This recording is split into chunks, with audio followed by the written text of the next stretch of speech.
Yo les refs, donc on se retrouve pour une nouvelle vidéo. Comme vous le savez bien, la vente aux enchères des landes pour Illuvium approche à grands pas. Donc avant toute chose, comme d'habitude, restez bien jusqu'à la fin de la vidéo si vous voulez participer à l'énigme du Père Pourrave et tenter de gagner un BNB plus du jeton LOA. Donc on arrive bientôt à la fin du jeu. Pour ceux qui veulent y répondre, rejoignez le Discord Line of Light comme d'habitude, c'est là que tout se passe. Vous allez avoir les règles, les conditions de participation et tout ça. Donc je vous invite fortement à rejoindre ce Discord. Si vous ne savez pas comment on fait et que vous êtes un peu débutant avec le Discord, envoyez-moi un message en MP et je vous expliquerai tout. Voilà les gars, donc sur le Discord, ils nous ont délivré donc, cette fameuse carte qu'on attendait tous. Donc des 7 régions de Illuvium, 8 avec le continent principal. Donc je vous mets la carte juste là sur le côté. Ce que je vais vous citer, les noms des continents que je vais vous citer, on ne sait pas encore exactement où ça sera sur la carte. À voir avec le temps. On peut déjà s'imaginer un petit peu par rapport à la couleur, mais on n'a aucune certitude à ce niveau-là. Donc on a Sanctum Mesa qui est le continent de base où tout le monde va spawn, donc je pense que c'est ça. Ensuite on a le bassin abyssal, les terres lumineuses, le labyrinthe de Shark Bluff, le désert cramoisi, la mer Alcyon, la taïga boréale, et pour finir on a le rivage cristal. Donc voilà, donc ils nous ont fait flûter cette fameuse carte qui est super jolie. Donc on voit au milieu qu'il y a une île qui sépare hein, les deux gros continents. Et on va pouvoir acheter nos terrains en fonction de la parcelle qu'on veut. Donc on pourra acheter par exemple un terrain sur les terres lumineuses, un terrain sur le désert cramoisi, ou même sur le labyrinthe Shark Bluff. A savoir que si vous avez par exemple deux petits T1 côte à côte, donc je vous mets l'image aussi à côté, ils se réunissent ensemble en fait pour faire une seule parcelle. Donc après, est-ce que stratégiquement c'est mieux d'avoir 2 terrains collés ou de prendre plusieurs, par exemple pour le mec qui veut plusieurs T1 ou plusieurs T2, en avoir un dans la taïga boréale, en avoir un dans le rivage cristal et en avoir un dans le désert cramoisi, par exemple pour varier les différents types de ressources droppées sur le terrain. Alors je sais qu'on peut sur un terrain par exemple qui sera dans la mer Alcyon, on pourra quand même dropper des ressources qui se trouvent ailleurs, mais à moins grosse fréquence. Donc ensuite pour la vente aux enchères, on sait qu'elle va se passer début janvier, s'il n'y a pas de retard bien évidemment. Donc ça a été quand même annoncé par les fondateurs, il se peut qu'il y ait un retard, ça peut tout à fait arriver. Quand on parlait de la vente aux enchères en octobre, c'était pas une information qui a été délivrée par les fondateurs. Là, c'est vraiment une info qui a été délivrée donc, par les fondateurs, Kieran et Aaron, l'autre frère, je ne sais plus comment il s'appelle. Donc, ils nous ont dit que la vente aux enchères se passera début janvier. Donc, ça se passe sur l'Illuvidex. Vous allez voir, je vous mets une image pareille. Donc, ce qui est intéressant à savoir, c'est qu'on sait qu'il y a 100 000 terrains en tout. Donc, 100 000 landes qui vont se vendre sur 5 ventes aux enchères réparties. Ils ont dit que ces 5 ventes aux enchères allaient être dispatchées sur 2 ans. Ça fait quand même un laps de temps assez long entre chaque vente aux enchères. Donc pour la première, à savoir, la vente va se passer sur 3 jours consécutifs, donc H24, 3 jours d'affilée. Pour la première vente, on aura 20 000 terrains disponibles. Donc sur ces 20 000 terrains disponibles, ils nous ont donné 2 T5. Donc le T5, ça va être un peu chaud de l'avoir les gars. Je pense qu'il faut oublier, hein. Même si vous avez 1 million d'euros, ça va être chaud. A savoir que le T5 va pas être sous forme d'enchère néerlandaise, donc du plus haut au plus bas. Elle va se passer sous forme, juste pour les T5, sous forme d'une enchère normale. Donc c'est à celui qui va proposer le plus gros prix qui aura un T5. Donc là ça va être la bagarre parce qu'à savoir qu'il y en a 2. Ensuite on a donc pour le T4, T3, T2 et T1, là c'est vente aux enchères néerlandaises.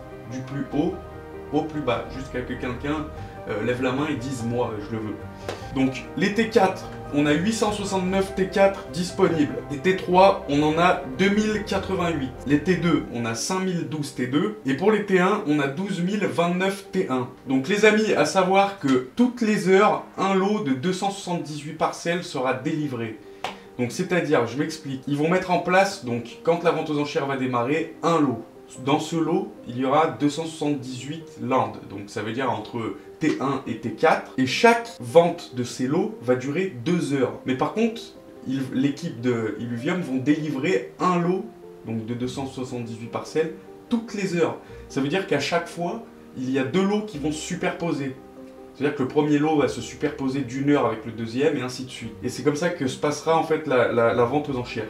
Sur une période 2-3 jours, donc H24. Ce qui peut être assez intéressant, comme ça tous les mecs pourront pas être partout à la fois, surtout ceux qui ont beaucoup de budget. Donc maintenant ce qui vous intéresse tous, c'est les prix des terrains, et je vous parlerai d'un petit truc après aussi, après vous avoir annoncé les prix, qui peut être assez intéressant. Comment se préparer bien comme il faut pour pouvoir accéder à cette vente aux enchères. Donc on a le T4 qui démarre, donc c'est une vente aux enchères néerlandaise, je le rappelle, c'est du plus haut au plus faible, donc ça descend, ça va comment. Donc le T4 va commencer à 20 Ethers et il va baisser jusqu'à ce que quelqu'un l'achète. Donc pour le T4 c'est 20 Ethers comme on a dit, le T3 c'est 5 Ethers, donc vous faites la conversion en euros, on peut pas vraiment savoir le jour de la vente de land parce qu'on ne sait pas à quel prix sera l'Ethereum à ce moment-là. Donc pour le T3 j'ai dit 5 Ethers, le T2 ça sera 1,5 Ethers et le T1 ça sera 0,5 Ethers.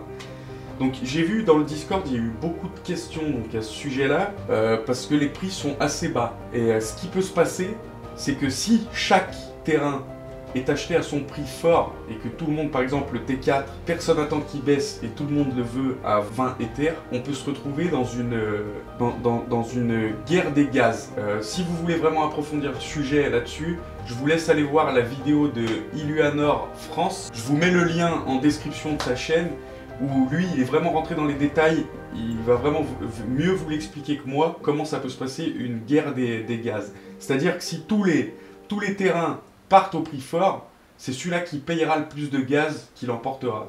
Mais donc si vous tentez votre chance à chaque fois et quelqu'un met plus de gaz, en gros vous perdez donc de l'Ethereum à chaque fois. Et c'est ça qui peut être un peu compliqué. Donc à voir. Après, le fondateur, donc Aaron a dit que c'était pas impossible que les prix des terrains changent pour la vente aux enchères, donc il les monte un petit peu. Je sais pas, je suis sûr de rien là-dessus. À voir dans les jours qui arrivent pour en connaître davantage. Donc les amis, pour moi, comment je vais vous conseiller de vous préparer pour cette vente aux enchères? Donc si vous comptez, donc je pense que c'est ce que vous allez faire, acheter des terrains en SILV, préparez-vous quand même un petit peu d'Ether à côté, au cas où, vraiment au cas où.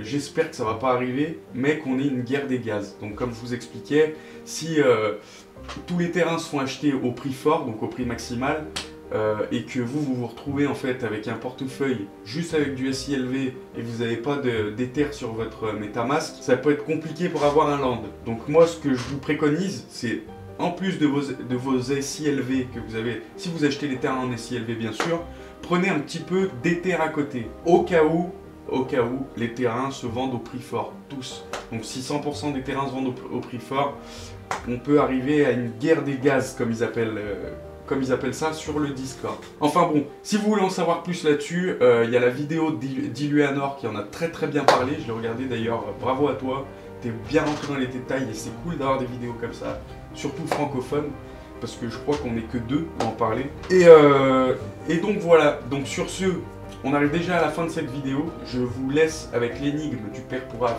comme d'habitude et n'oubliez pas de rejoindre le Discord, donc la structure e-sport, Line of Light, tous les liens sont en description. Allez sur ce les amis, je vous dis à la prochaine, ciao. Jeune Sbire, pour cette énigme, j'ai besoin de ton aide pour former un mot de 4 lettres. Je vais te les donner dans le désordre, évidemment, sinon ce serait trop facile. Ma première lettre est la 3e de l'alphabet. Une autre est utilisée en médecine pour voir ce qu'on ne peut pas voir à l'œil nu. Une de ces lettres, tu l'as dit quand tu n'as pas d'idée. Et il y en a aussi une qui a la forme d'un fer à cheval. Allez, bon jeu à toi et bon courage, jeune Sbire.